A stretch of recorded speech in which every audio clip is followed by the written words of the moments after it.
Hi guys, and welcome back to the Black Country Man Cave. Apologies I've not been in here for a while. I've been mega busy with work, but it's a lovely Sunday afternoon, and what better way to spend it than let's do another little tool review. So I'm not going to mess about. What have I picked up today? Quite a bit. So in no particular order, we've got some more welding magnets, we've got a wire wheel brush, we've got some Japanese different, what are they called? Pull saws. We've got a Forstner bit set. I use these a hell of a lot. It'd be interesting to see if these are any good or whether they wear out the first one. Countersinks, I also use them a hell of a lot as well. We've got a rotary rasp set. We've got some welding clamps, universal locking pliers. And I'm not about this because I have already got two of these, but I also decided to have a dabble with the welding mask. Like I said, I've got two. I've got the SIT one, which it was well over 100 quid, but it's an amazing mask and I absolutely love it. So why did I buy this one? Well, because it's got a light on the front and I thought that was quite cool, and I thought, well, I'll give it a go. Anyway, let's get down to the bench and have a look at everything. Right, let's start off then with the drill bits. We'll need a pair of scissors to open these up because the packet is ridiculously hard to get into.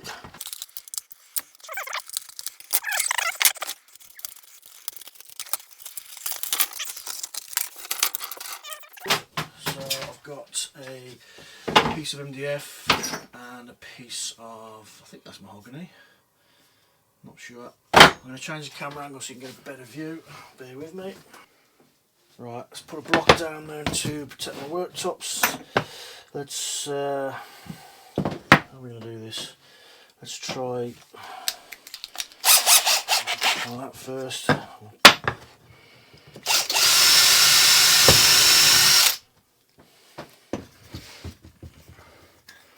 That's quite a nice hole. Alright, there we are. It's quite neat, went through quite quick. Let's try it on mahogany.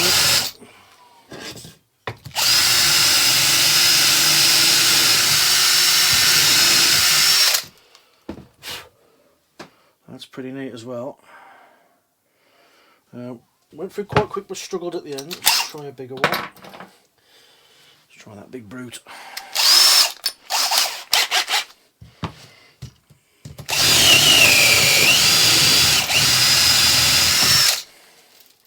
That flew through. That's pretty good actually. Pretty impressed with that. That's quite sharp. Interested to see how long they last. I will give you an update on that. Let's try.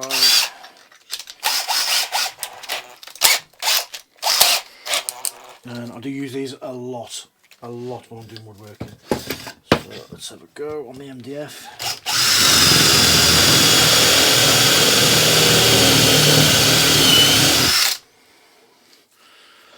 Clogged up straight away.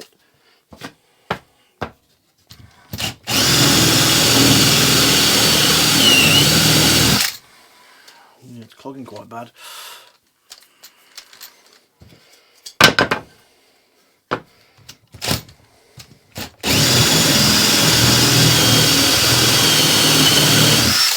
Well, that's pretty useless for MDF. Let's try it on.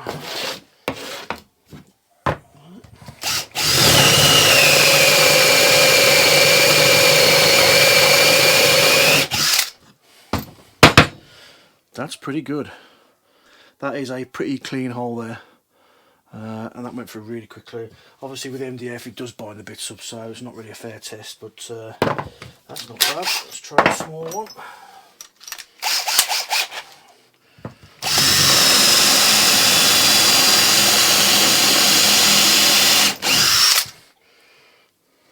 That's pretty good as well. Not bad. They were. I'll put up on the screen how much they were because I can't remember off the top of my head, but they were pretty cheap for what they are. So, not bad. I'll sweep that up later, or never. Right, let's move on to the next ones. Right, let's move on to the rotary rasp set for lightweight panels, wood and aluminium. Let's have a look.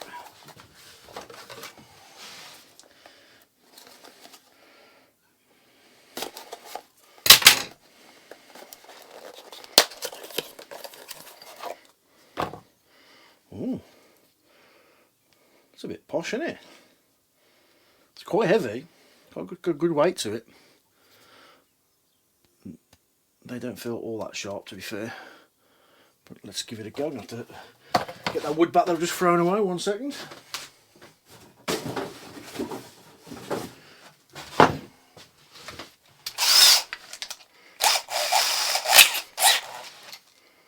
I'm going to guess it runs that way.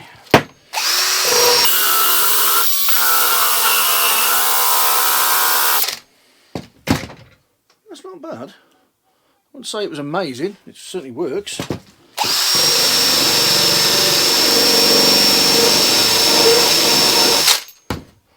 I'm not entirely sure what the actual purpose of them making a mess is. I'm assuming it's something to do with carving. I've never really used anything like that. Yeah, that's alright. I'll have to find a use for that somewhere. Let's put that away. Let's move on to the Parkside wire brush for all fine sanding and polishing work and for highlighting the grain of wood. Right, let's have a look. Ooh. Again, that's got some weight to it, that has. I've got loads of these. Right, you compare that to that. I know obviously that's not quite as thick, but that's got a lot of weight to it. Generally, weight is good. Right, let's get rid of that.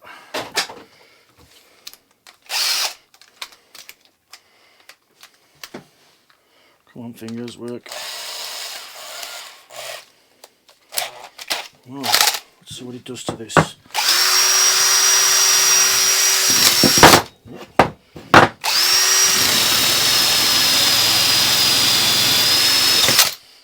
Oh, now then, that surprised me actually. That's, you know, if I do it again, I'll do this piece here so you can see how dark that piece is. Let me get it in focus. See how dark that piece is. I'm going to switch it into the other direction as well.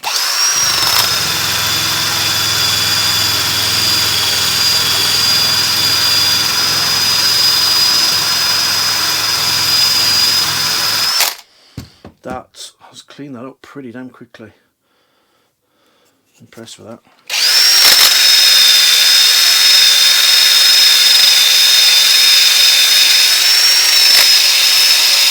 I will say the dust in here is horrendous now, and I can't turn my extractor on because it will ruin the audio, but that's nice, that. Clean that really quick. So I'm going to guess it also does metal. Let's find a piece to clean up. Well, there's a little tiny bit of rust patina there. So I'm going to put this down and hold it very carefully because obviously it's sharp.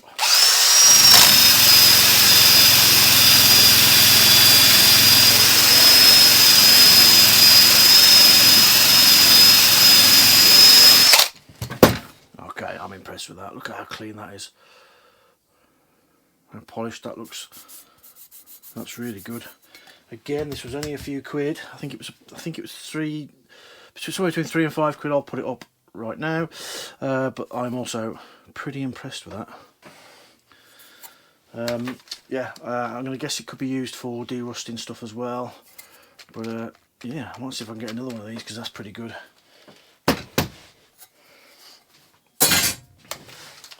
Right, let's move on to the next one. Right, we've got some Japanese pull saws. So we've got a Dozuki, a Ryoba, and a Kataba. Sound like swords. Right, let's have a look. Let's do the Kataba first.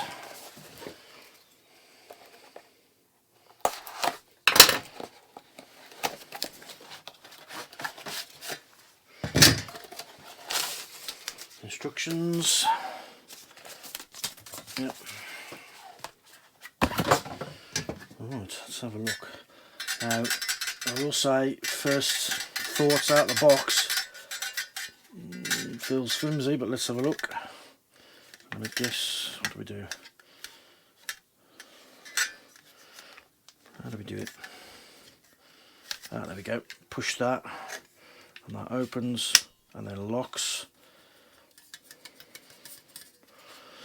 So it is a 240mm blade. It's got 19 teeth per inch. Doesn't really say any more about that. Let's have a go on our block of mahogany again. So let's do a cut there.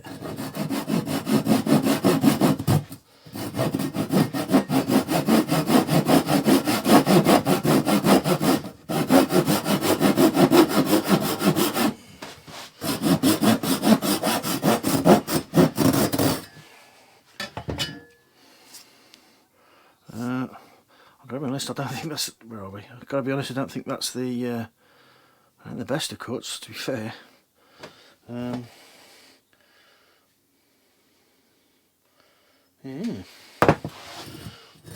Really I should have this in voice, but there's too much shit on my voice to clean up. That would take forever to get through there. I mean, these are supposed to be for detailed joinery, and this isn't obviously a detailed piece, but gotta be honest, I'm not impressed with that so far. Let's try another one. So push that back in. Let's try the Dozuka. Sorry, Dozuki.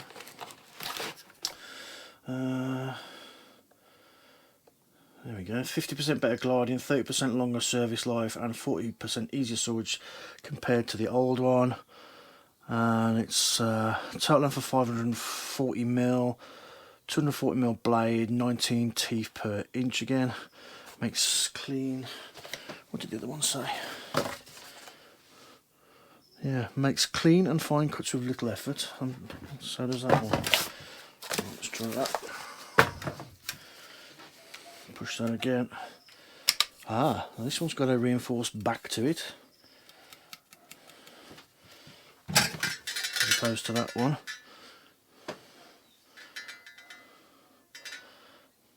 So I'm going to guess this is more of a straight line thing. Don't really know a lot about Japanese pull saws, to be honest. So now immediately that's better.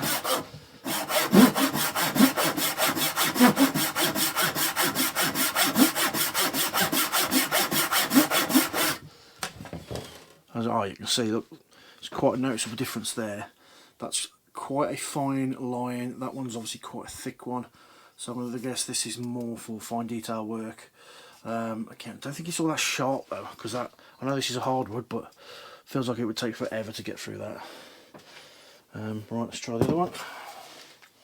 That's actually, I quite like that thing. The thing I would say is your natural thing to do is to put your fingers there and do that. So I'm going to show you. That's going to hurt. Let's try this one.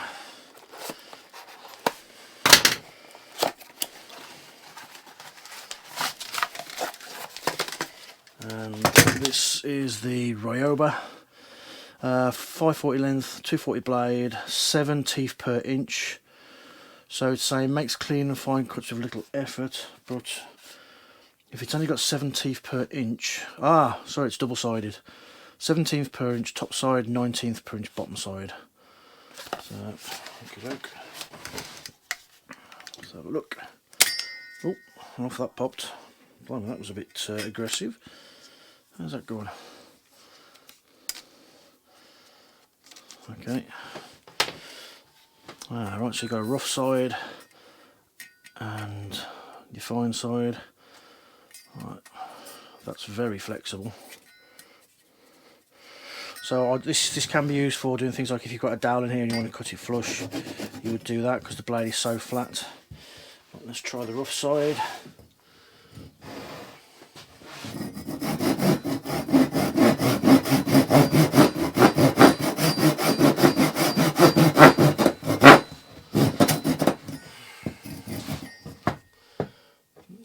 It doesn't like biting. Let's try.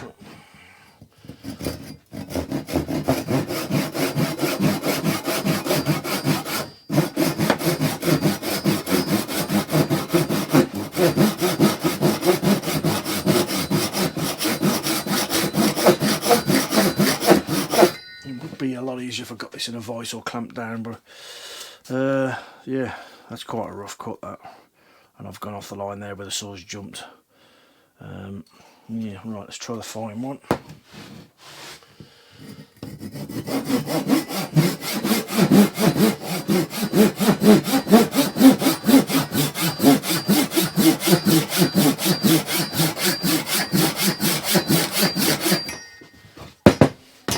So that's lovely and clean, and it started quite quickly as well. So let's get you back in focus, sorry. So yeah, nice and clean. I mean, that's rough as a badger's arse, that is, so yeah. I don't know.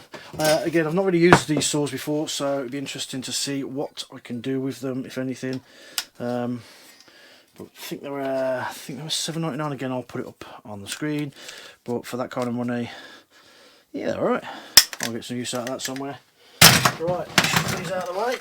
Right, next up is the Parkside magnetic 5-inch holder. I bought 4 of these because I do love my welding magnets. It's a 5-inch magnet holder, capacity 8 kilos, approximately 190 by 122 by 25, and it's got the centre hole, 45 degree, 90 degree and 135 degree.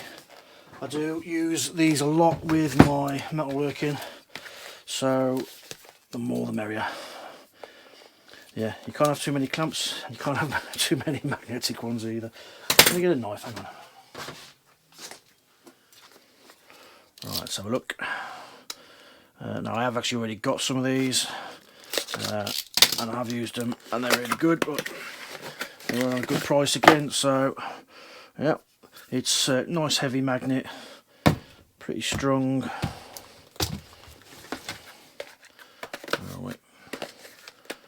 There we go. Doesn't want to find the right one, but there we go. Pretty strong. Little, I haven't got any steel handy to pick anything up, but yeah, not a lot to say about these really. But yeah, 90 degree angle, 135, which is that way, and 45, which is that way. And obviously you can put something through, like a piece of metal to hold, like a rod, pipe or something, to hold it in place. Let's see if I've got a scrap piece that's short enough to do it. No. Can we find anything? Hang on.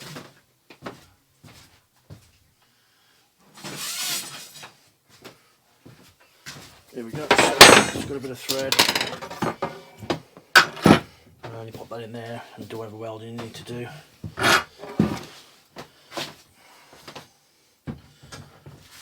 Yep, I like these. Again, I can't remember what the prices of everything was, but I'll put it up on the screen.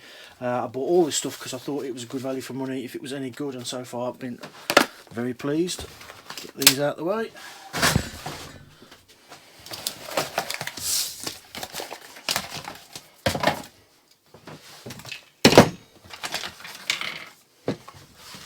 Right.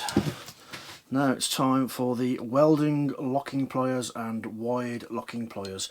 Now I actually bought the Aldi version of these a few months back, and they were really good, so let's try these. Oh, there we go.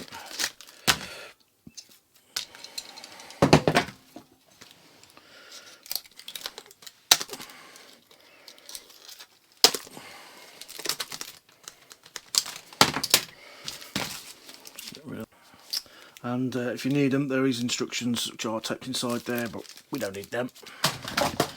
Right, so these are for obviously clamping onto bits of metal and stuff like that when you're welding. Let's hold it in shot so you can actually see it. So you put bits of metal in there and lock it in place.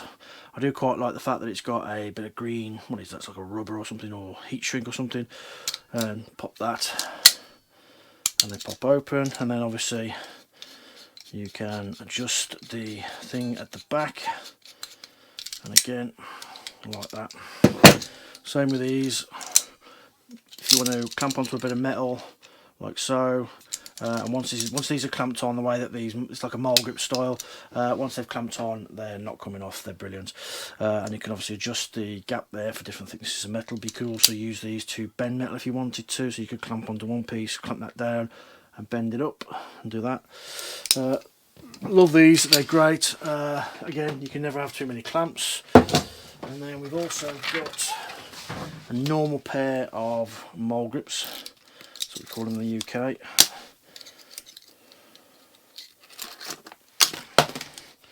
And again, it's got that lovely green tab on it, which opens them up. And again, you can use this to lock onto a nut, bit of metal, anything like that, lock it in place. And once it's locked on, you're not getting it off. They're very secure. Let's lock it onto that if we can.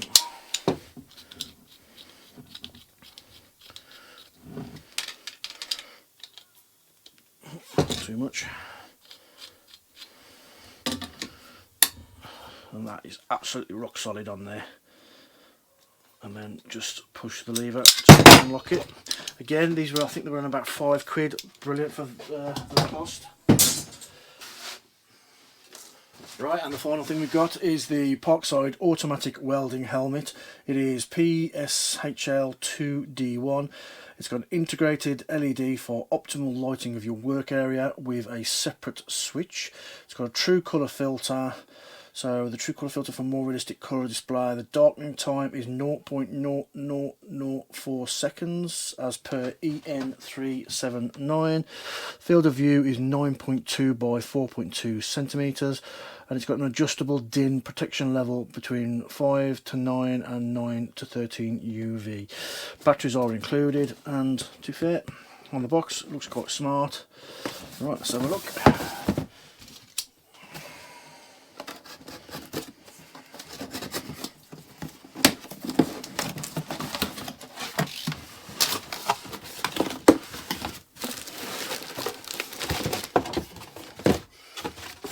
Got quite a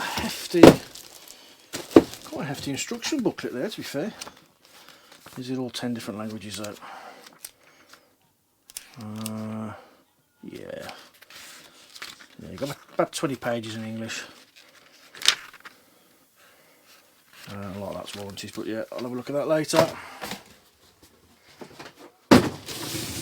Let's unwrap her and have a look.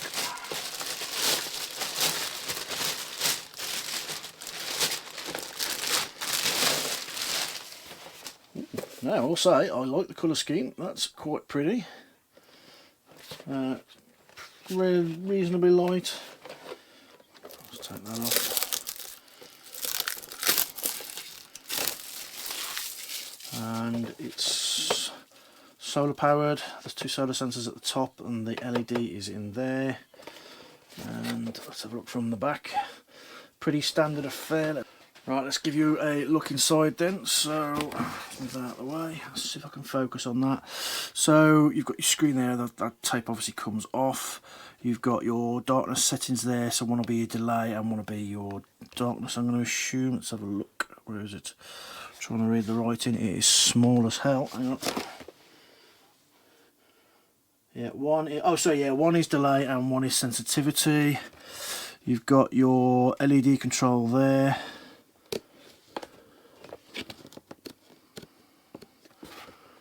I'm going to guess there's a battery tab to pull out. Right, figured out what I was doing wrong. You've got to switch it on, basically. Can you hear that click? Let's get that in focus. So if you don't switch that on, it doesn't work. So there you are, LEDs come on. I don't think that's going to be the brightest. Let me turn the lights off, hang on.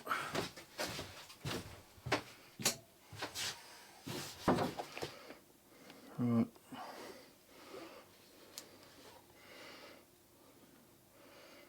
Yeah, not sure how useful that's going to be, but we'll see.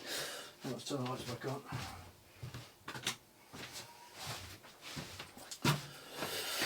So as I was saying, it's got a delay timer there, so you can alter the delay of how quickly the screen dims. You've got the sensitivity, so if you're doing, say, grinding or something, you can turn that right down and it won't activate. You've got the LED control there, so off, on and auto. I'm going to turn that off for now, save the battery. And then you've got the darkening there, auto darkening there. So what we got? Shade, not sure about that. I'll have to read the instructions again on that one. but you can test it. So there's a button inside. I don't know whether this is going to pick up on the screen. Yep, there you go. See, it's darkening. There we go. Let's try it on my head. Yeah, so there's just on the back I've got a rather large head, so I'm going to wind that all the way out. And let's try the test button. Can't find it. Oh, blimey, that's dark. Yeah, that certainly works. Right, let's turn the camera around so you can see me. Right. So I've got 3 of these now. Obviously, this is one. So this was the original cheap one I bought, and it works fine. But when you put it on your head, this you have to really tighten these up, and this just keeps dropping down. And it's rather annoying. The screen is a bit small as well, and you can't see the peripherals. A bit crap. It's quite, you know, tunnel vision. So this is the SIP one I bought to do my proper welding with, and as you can see, it's got a really wide screen. I can see right out to, where are we, to here. In fact, I can see to there actually. And this one stays where it should be. It doesn't drop down on your nose. Right. So I bought this one because of the LED. I'm not sure how useful it's going to be, but if it's no good, then this one, well, that one will be for grinding. That one there will be for grinding. That's obviously for welding, and this will be for welding as well. This might be the one if I go out somewhere to do anything, to do any welding, then I might take this one because it's less expensive if I break it. Right, so let's try it on properly. Tighten up at the back. Oh, now first thing I've noticed is that's dropping down. Let's tighten that up. Ah, that feels positive. That's working. Oh, I may have just broken something.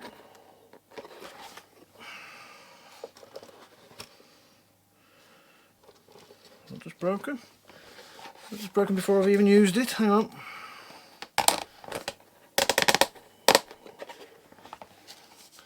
I think it may have, but yeah,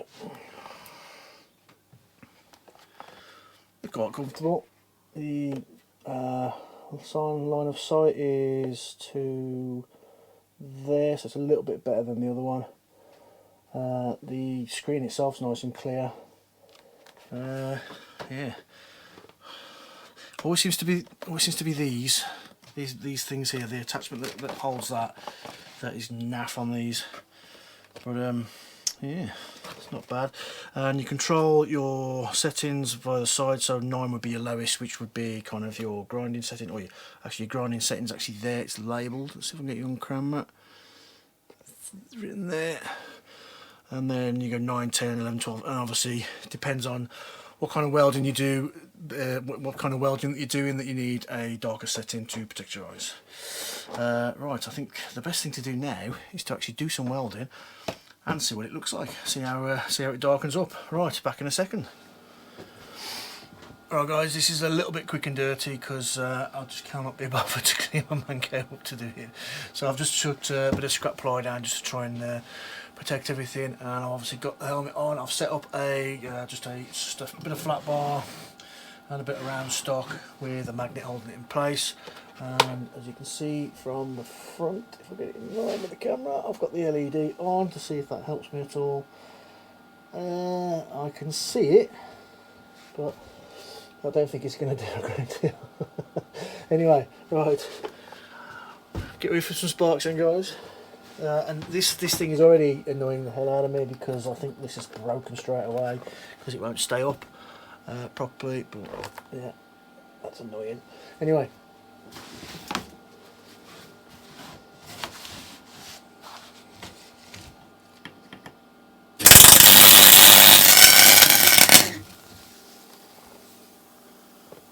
Yeah, I'm not the best welder in the world, guys. I'm probably far off the worst, but oh yeah, that's really annoying straight away. Oh god, I've melted through that. Shows how crap a welder I am. But yeah, it darkened up instantly. Can't fault that. Let's try again.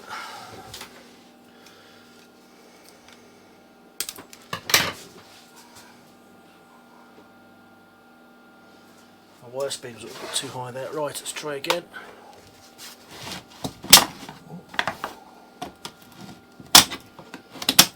Come on.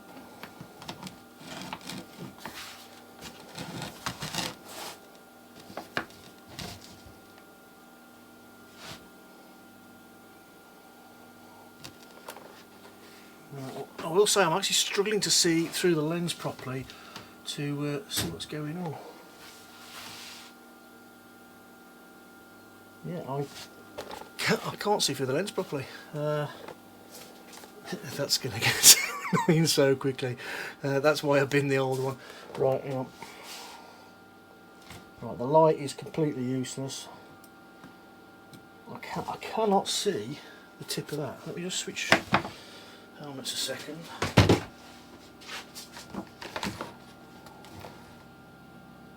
Yeah, so when I look through that helmet I can see it. I'm not sure what's going on there.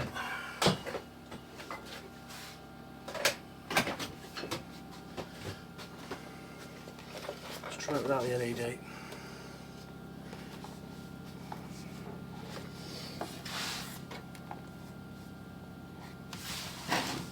That's actually a little bit better. I still can't see very well at all.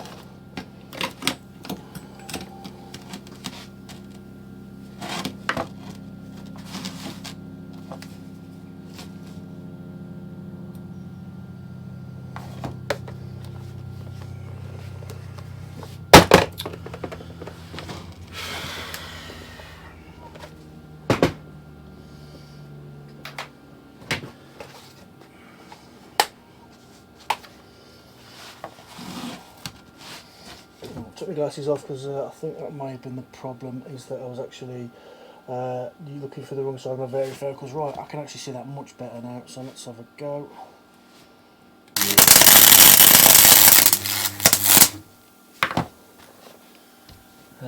Yeah, that's really annoying straight away. I'll just have a fix that, but yeah, as you can see I'm a crap welder. I haven't done any welding in ages. Oh, let's pan back up. I haven't done any welding in ages. As you can see I'm crap, but yeah, the settings are completely wrong on that clearly. In fact, in fairness, that is really thin tube. I don't even know where I've got that from, but yeah. Anyway, the DIN works. The only thing I'm going to obviously complain about is that this thing isn't locking very well at all. Oh, hang on. Oh, there you go. Ah, there's a... Ah, stands corrected again.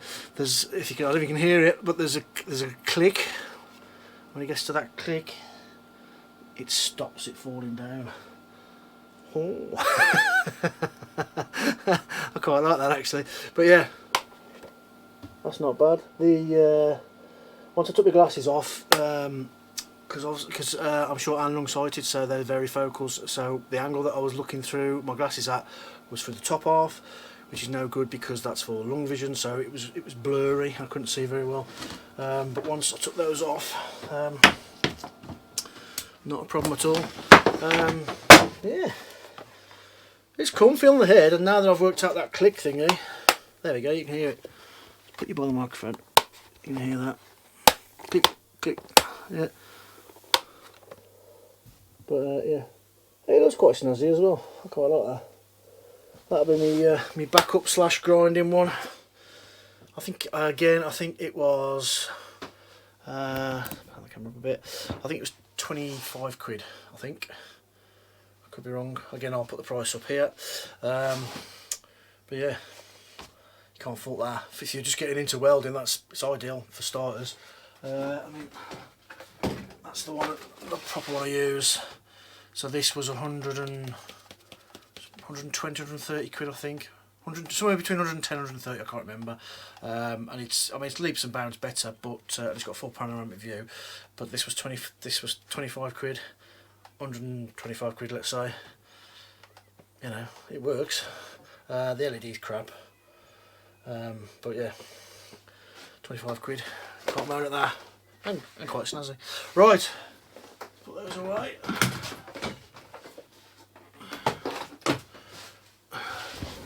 They do look cool up on the wall though, don't they? In fact, the really expensive one is the one that looks least cool, but actually I like that. That's well cool. Right then guys, that's enough waffle. Right, let's put you back in properly. Where are we? Come on camera, there we go. Sort me out.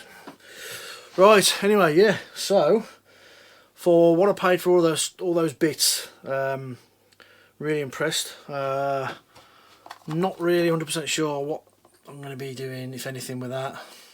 Because anything I can really think is obviously for wood carving and stuff like that, which is what I'm assuming it's designed for. But the shape's a bit weird for it to be of much use. Because you'd want some finer ones. In fact, I thought I'd bought some when I bought all this lot. Right then, that's enough of the waffle. If you've got this far, thank you very much for watching till the end. I'm really enjoying doing these, and I'm going to continue doing them whether you watch them or not. So please, please, please guys, if you want to help the channel out, please consider liking, commenting and subscribing, because I'm trying to grow. I would like to get monetized. I'm a long way off. I've got another 750 subscribers and quite a lot more watch hours, but I'd like to get there. It's just an achievement really. I don't expect to become a millionaire from this, but you never know. So anyway guys, from me, Mark, in the Black Country Man Cave, thank you very much for watching, and I will see you on the next one. Bye for now.